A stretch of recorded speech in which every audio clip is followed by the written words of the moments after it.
Susar, herkes susar, her yer kural. Yıkın duvarları, uğra, yanıma uğra. Bir yazı tura, bükelim tüm kolları.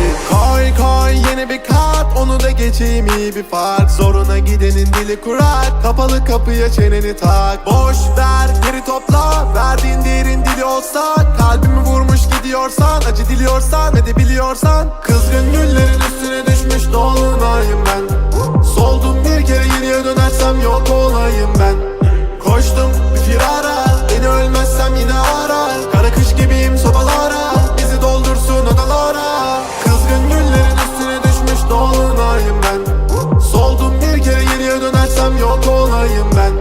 Koştum bir firara, beni ölmezsem yine ara. Kara kış gibiyim sobalara, bizi doldursun odalara.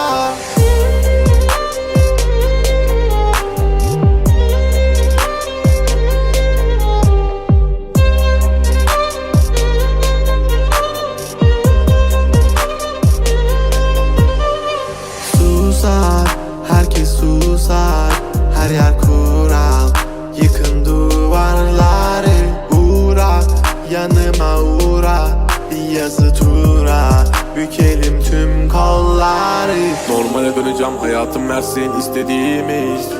Zorlama düşerim, şeytan duymasın dinlediğimi. Koy baba gitsin fırlavan, zorlama kadere trip atma. Trip atma, trip atma. Normale döneceğim, hayatım versin istediğimi.